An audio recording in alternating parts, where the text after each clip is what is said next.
want to change something, right? Any one of these can also work as an experimentation. So we'll have to see what exactly does Imperio want to go with right here. Because usually when the going gets tough, a lot of teams default to their comfort. The tough gets going. Very true.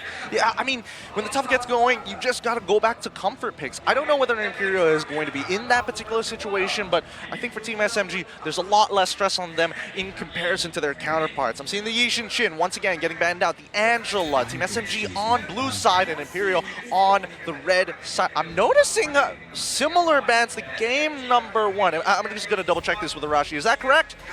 For SMG, in game number 1, they banned the Yusunchin, Angela, and Wan. So that's actually the same for Imperio in game number 1. They banned the Mathilda, Nolan, and Arlet. So they gotta ban that out. They gotta take out the Matilda. They right? gotta. Yeah, they Okay. All right. So on the dot, things are working very similar to game number 1. SMG, is it going to be the exact same thing, or are they going to switch things up because this is potentially the final Bruno's game? open. Oh, man. Might as well. Might as well. It's going fast. This draft is quick. I would love to see Imperio take the Cho. Oh! Like that, I feel like that could set things up. You know, not sure how confident Stefe would be with that pick, but again, the fact that they took out the Matilda, you know, obviously towards Miko, you grab yourself to the Cho, so Miko doesn't have it. He's caused havoc so far, right? So maybe get yourself that. You can go then for those pickoffs. You can go for that early kind of centric pickoff potential, build the snowball, build the momentum early, and then also, yeah, have a fallback for the objective takes for the Lord dances as well. You have to keep in mind that the presence of a Cho also deters assassins. So if Imperio pick it up, technically they're getting a bit more security for Aurora if he wants to go for something a bit more aggressive. However, there is going to be a problem because like in game 1, it wasn't a Cho. It was a Grok that Nico used to really shut down Imperio, but this is the Daiworth, man. A standout pick technically for Marquinhos. Yeah. This is what I've been excited to see about. The last time he played it, it was something that I was curious about because the EXP, it used to be like, Dairoth used to be the king. It's like, you want a 1v1, it's over when you pick Dairoth, and then Khalid starts coming in, and then Trizla started to get up, and Yuzong obviously is going to be there, but doesn't usually win in the lanes as hard as he does now. Yeah, the winning in the lane is definitely something that's important right here. But as you mentioned, Gideon, there's so many ways now to actually match it, and you don't even have to win technically. If you can shut down the lane and at least come out even, that's going to be enough technically to shut down a hero like a Daiworth that relies so much on snowballing. Unfortunately, SMG though, they pick up the Joy, and we have seen it flex over to the EXP lane, by the way, so keeping it a bit more flexible technically. Okay, I like it a lot. Very similar, a bit of both of game 1 as well as game 2. Bans from game 1, picks from game 2. A little variation here. Oh yes, there it is. All right. I'm already gonna say it. I'm liking it. You're liking it? I'm loving it.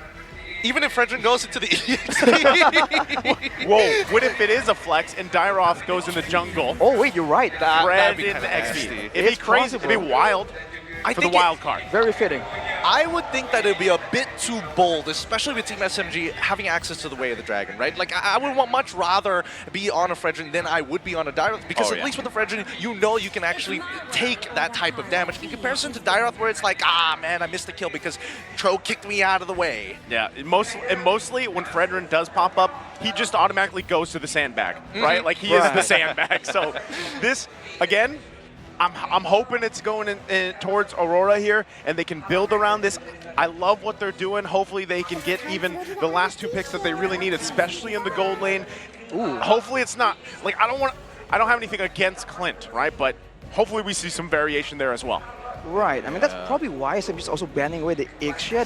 They might be reading something from Imperio, and the fact that they banned out the Lilia, I think, is so good. Because usually, especially if you're trying to contest for the neutral objectives, what's not noticed is the damage that this Lilia outputs and the slow, right? Now having a tanky jungler, having the Lilia denied away from SMG could be a great solution to that problem, and also the Netherrealm counter. Well, that's what makes Saksa untouchable, and that's why he's one of the untouchables, because 4 out of the 5 SMG players are in the top 5 of at least deaths per game. Miko and Stormy at 0.88 and Smooth at 1.0, Saksa at 113. Now, the one player, we're not gonna give too many hints. You've got a 50-50 chance of guessing which one it is, but let's get back into the draft. Now, It's going to be Imperial making that first pick in the second phase. Okay. Okay. I'm still loving it. I'm happy. All right, It's shaping up a bit more, man. Yeah. But on that point, by the way, about the least, the lowest death ratio, it also comes with a very low kill ratio. So you have to you have to remember the context of that clip. I mean, of that fact. But for SMG now, they go for the dominant EXP laner once more, and then they have the Valentina. So it's going to be a duel of Netherrealms. But both mid laners, both side laners, technically have a healthy amount of damage to really dish out and take away the HP of that Netherrealm. Okay. That's a good amount of AoE overall. They've got some decent pickoff. I feel like at least for the side of Team SMG, their battle lines aren't as clear-cut as it was in game number 1 and as well as game number 2. It looks like they might even be playing like 3-2. Oh, Guinevere, we completely forgot about that. Wow. We certainly did. A pick that was talked about so much before leading into the wild card, who has had kind of a, I feel like, an up and down performance, but we'll see if it works here. I mean, you have to shout out Yasu right here because he said we're not going to see any Guineveres in wildcard for the most part, and he would hate to see Fredrin, and it's both happening right now. So shout out Yasu in the backstage. We love you, man.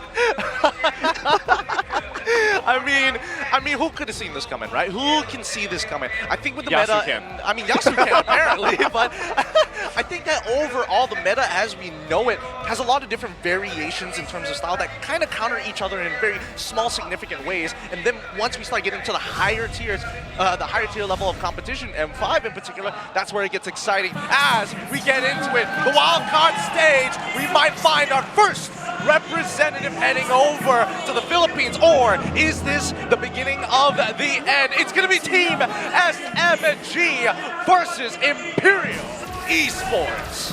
Now you have to really wonder, what can Aurora do on this Fredrin? It has healthy clear, and it's a fighter up against an assassin. It does seem like he's kind of slow on the clear though. Saksa actually getting it done before him. Is it going to lead to more aggressive moves into the jungle of Imperio Esports? Oh, this is already the attention that needs to happen here for Imperio.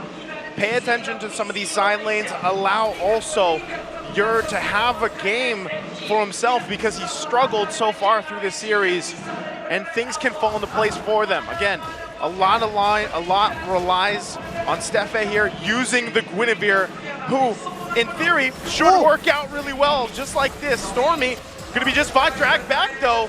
Still gonna be working for it. Not gonna be able to get it. Feshin, one hit away, will survive. And Miko with some finesse. Dude, Miko was like, I could have taken the kill, but I'm not. Just know, you could have died there, brother. Yeah, just know that it's possible. It's my choice. But man, we can see the difference in attention though from the roamers. Earlier, Miko was all up in the gold lane trying to swing the balance there. But for Imperio, they're really wanting to really make this EXP lane work. If Marquinhos can snowball, it's good for Imperio because Marquinhos is strong, but it's also going to shut down Smooth. In the meantime, we're seeing a lot of motions across the map here. And so, I mean, considering that Steffe has been pretty good on these engagements, I have no doubt that this Guinevere is going to do a decent amount of work in the game, especially once they start to hit that level 4. But in the meantime, right, let's just look at the way the map is just split. The entire river is being controlled by Imperio. That's usually a very good play, but for Miko now, he is just so annoying, man. He can get away from so many different situations. Imperio, they might get the first turtle in 3 games. This is what I like to see here. Imperio taking action, spatial migration on Stormy, and that's going to be an Imperio turtle finally on the board for them throughout this series. Yeah, I mean, in this entire interaction, at least for the side of Team SMG, Saksa is power farming, right? That's his goal. He doesn't want a team fight just yet. He knows that his team needs just a wee bit of time, so he's going to play towards that gold side as much as he can. But Aurora now getting stuck with the dragon. With the dragon, going to find Aurora. The rest of the team coming through. Appraiser's Wrath to follow. Abysm Strike can't find the target just yet. Steffi going to jump in. Stormy's the target, that one. Smooth on the run. Still looking for that first kill. Violent Requiem going to be used, but nobody falls. An absolute slugfest, and no one falls out, and Imperio, they equalize. Aurora taking away the orange buff that he exchanged with Saksa. And you're seeing now that this tankiness is really allowing them to really contest ground against Team SMG, so it's becoming a more even brawl technically, and even in the laning phase, right? The fact that they have a Brody and a Dairoth, they're really going all in to fix all the problems they had in the first 2 games. Yeah, I think they might have a really good recipe here, and this could be an interesting lane gang situation on that top side. I'm noticing that Stefe is walking up in that brush, making sure that it's going to be difficult, and even for Yor, he's not revealing just yet. He's positioning in an interesting manner. Miko going to show up now. Usually we also see that Stefe kind of goes over aggressive and gets punished, but on this Guinevere pick, your engage is a built-in escape into it as well. So this is a really great pick that allows him to be a bit more risky and open up more space and possibilities for his entire team. Well, for the time being, no first bloods. Despite how much this has been a slugfest in the early days of this game, and especially when it comes down to invading jungles, I'm surprised nobody's died just yet. I think this is good for Imperio though, right? Get on the board objectively, try to control some of these, your side of the jungle and everything else, allow your side lanes to farm up, and that's where you want to be. Now, they found themselves in a good situation to contest the second turtle. Going to be forcing out Stormy here. What's he going to do? He uses the Nether Realm himself, and now Miko has to rely on the team.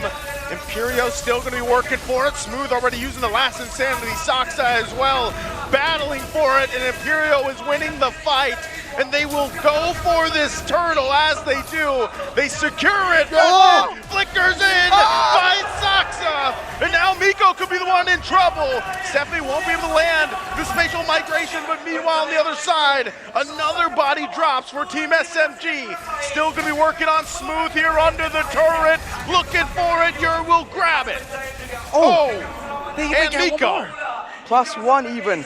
Imperio, they did all that without Marquinhos. He's all the way to the bottom side, still pushing, man. That's an overwhelming victory on all fronts for Imperio Esports. And what a big change from the previous games. Now they can kite back, now they can sustain and actually brawl in. And even Yor has more space to maneuver right there. And the fact that he held on to the torn apart memory for so long made it baited out several spells from Team SMG that were just waiting for that ultimate to hit. Okay, Aurora once again gonna get kicked by Miko though. He bit off too much as he falls, and now the rest of the team gonna be running Smooth with the last Insanity. But he has to back off. Steffi gonna be able to jump in, gets the Requiem off, and Smooth falls. So Team SMG still fighting here, but Imperio in the driver's seat. Wow, that was actually pretty interesting because at least Profession, right? He didn't have his ult at that point of time when Aurora went for the invade, but as soon as they start making their way out and going for the disengage, it comes back just in time. So really nicely done coming in from Imperial, and Stefe is just opening up so many opportunities in these quick scrambles against Team SMG. We talk about it so much on the desk, but the spammable nature, the fact that it's on such a low cooldown but such high impact, that's a big problem for Team SMG right here. They don't know when it's going to begin, but look at Miko. Miko on the hunt. There's the way the dragon. They're going for Makino again. He's going to have to flicker out. Stormy making his way. Torn apart memory. Can't find Miko though. Now Stormy going to be in trouble. Marquino finds the kill. Finds the mark. And Imperio still with the lead they have. They make their way to the turtle. Now 2.6k gold behind. Team SMG, they're the ones lacking a bit of damage. Even Smooth not really winning out in the lane. Now he can really bully these other fighters and deal true damage to them without getting completely punished and possibly caught out with the spammable nature of Imperial Esports right here. Oh, well, they're not going to go ahead and take it. They just want to go ahead and fight Smooth using the last Insanity. They have the information. Still going to be working on that mid-turret, trying to get it down. Smooth gets out. And now Imperio has decided, let's just get this third turtle. They clean sweep the turtles for this third game. Whew, what a turnaround coming in from Imperio. It feels like they figured it out now. They've kind of plugged up all the holes, and more importantly, Marquino, he is coming up big time. Really, really huge. Like, his early game damage, especially against Zaza earlier, is definitely something that Team SMG need to start respecting. They can't just walk up like that. Yeah, the Abyssum Strike, the fact that it's AoE and there's a lot of setup available to lock someone down for it is definitely dangerous, and now Smooth once again has become the main target. Again, focusing on Smooth. This is his job as this X-Borg. Once again, the fight for this purple. Gonna be taken, but look at the entrance. Miko, can he find the target they're looking for? A whole bunch of flickers being utilized, and they pull off, they disengage. Marquino showing up as well. They have to respect the Dairoth here. I think for SMG, the play is just to wait for that late game, man. Stormy's gonna end up doing a lot more damage depending on what ultimate gets picked up.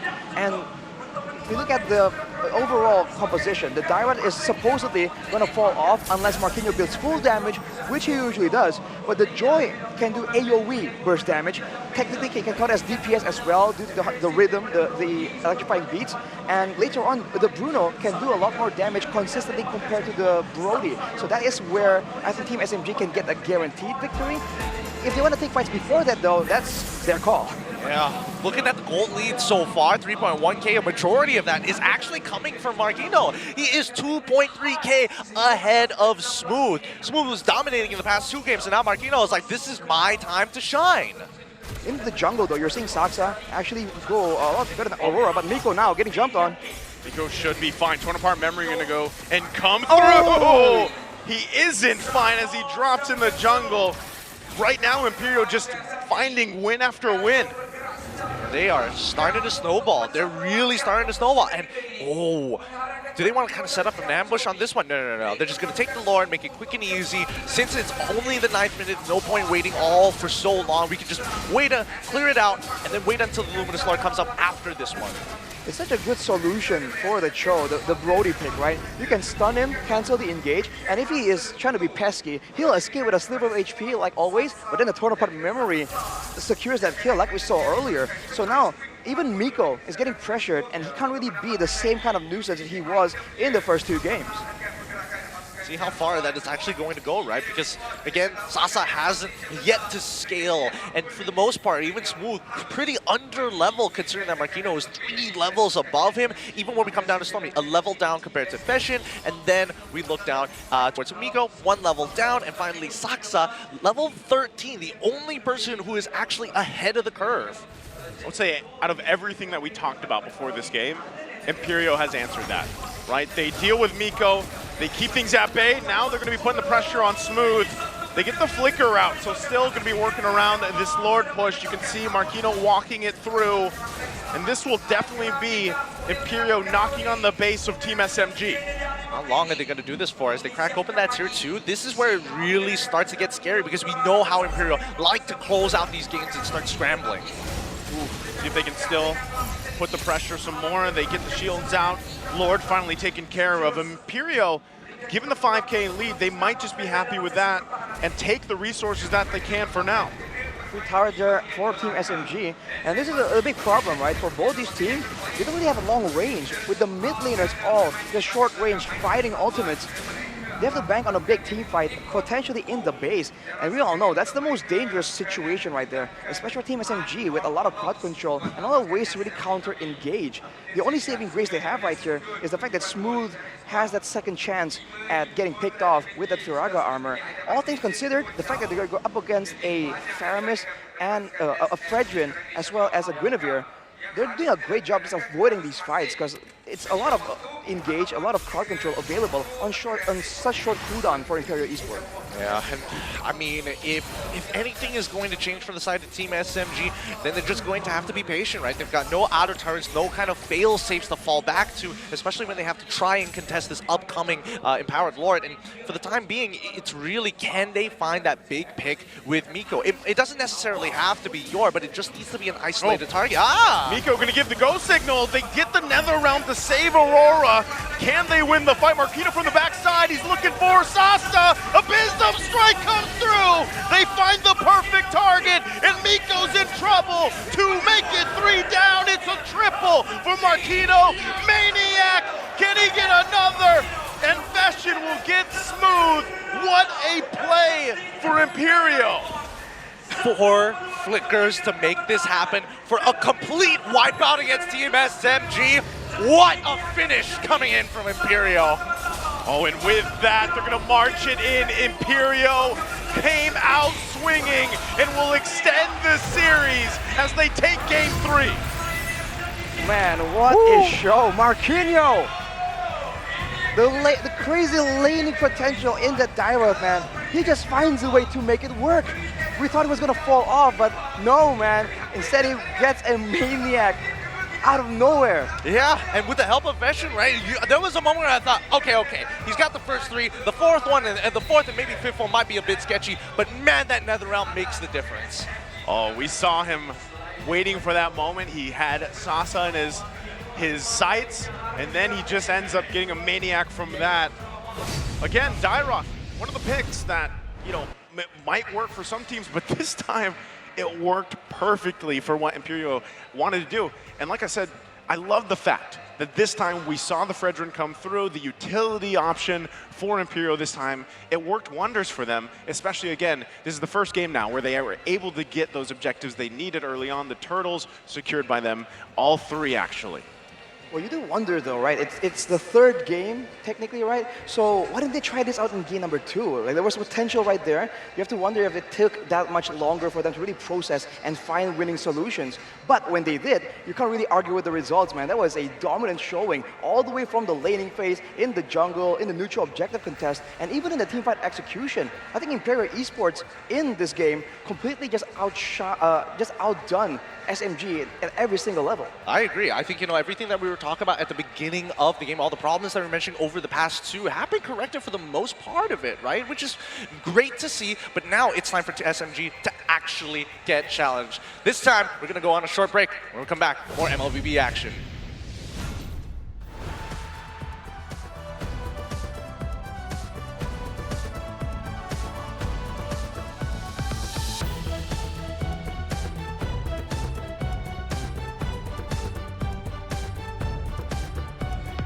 Kind of need a break, right? Because he dealt with so much for the first two games, and then he comes out swinging here on this Dairoth pick, a pick that you're not really expecting here.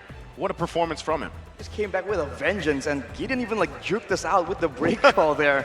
But yes, Marquinhos surprised us all the exact same way, man. This is why the Dairoth was respect banned eventually. So we'll see if that actually becomes a thing, because you know, you take out one thing, others come through. So the fact that Marquinhos now has flexed out his Dairoth pick, this might just become a catalyst to really enable the rest of his team to really find more picks that can work against SMG. Yeah, I think it's really interesting because usually when you have damaged Dairoths, you get punished very, very hard. It's like, yes, you win the lane, but then how do you participate in team fights? How do you stay relevant in these moments? And I think, you know, Marquinhos, and especially for the rest of his team, that split-second decision of noticing that Team SMG was falling back into the funnel of their own jungle, that's when Marquinhos knew, I can do this. I can 100% get a lot of people in that Abysm Strike. Love that he has the pose as well, as he got the Maniac, you know, in this game. So again, it's just a great performance from him and the team as a whole. I said this in the game, the boxes that they needed to check to win this game number 3 and extend the series,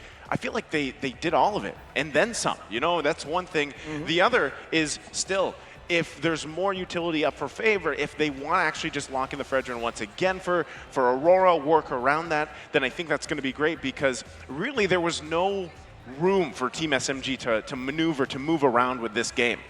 I think it's really good that they actually balance it out, right? They went for a Fredrin as well, and then with the Dairoth. So technically, the lack of tankiness in the EXP lane gets solved out. So his role is almost like the assassin is not in the jungle, it's in the EXP lane instead. And it really works out well here, because without him, right, for the most part, the team is self-sufficient. So the presence of Marquinhos becomes a bit more optional, and that's where you have no idea. Is he in the fight? Is he not? If you don't really read it up properly, he shows up right behind you, and it's just a world of trouble.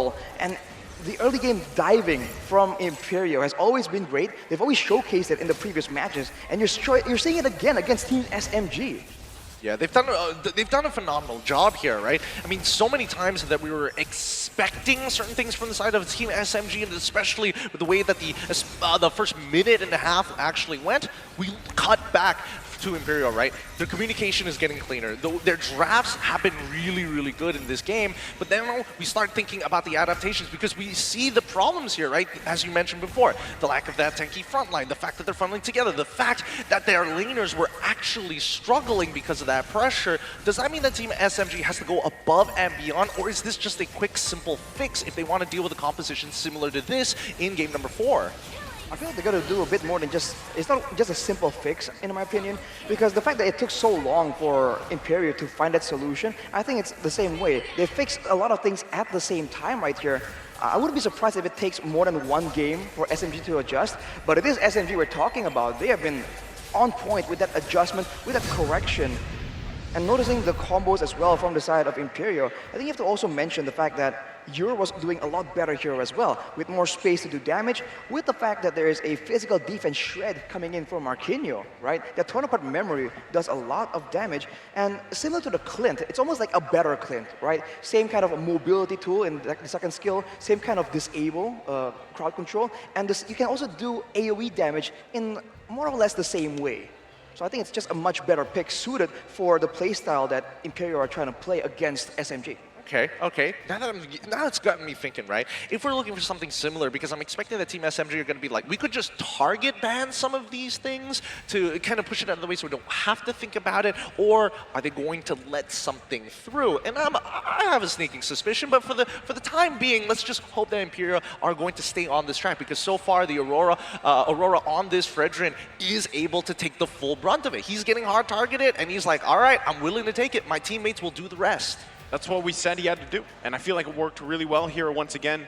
Go for that utility route, secure these objectives, and then let the other lanes shine. And this, the fact that we have the Guinevere in play too, I'm kind of thinking maybe this is banned out the next game, because this played a integral part in their success early on, landing those spatial migrations, landing the multiple member violent requiems. Like, it works so well for them, right? And it's kind of finicky, because when you're trying to work against that and you have your own form in the Netherrealm, you're taking that from Fashion, it's too much being thrown at Team SMG to handle, and at one point, it just kind of collapses on top of them. We saw this happen vice versa on Imperio the previous game, right? So this time around, this is where you really wonder, okay, draft-wise, the targeted bans like you mentioned, I still see the YSS being banned out. Maybe now you see them opt for the Guinevere, unless somehow Imperio paints the draft themselves to get this again, because I feel like the Dyroth as well can be shut down if they decided to go for it once again for Game 4.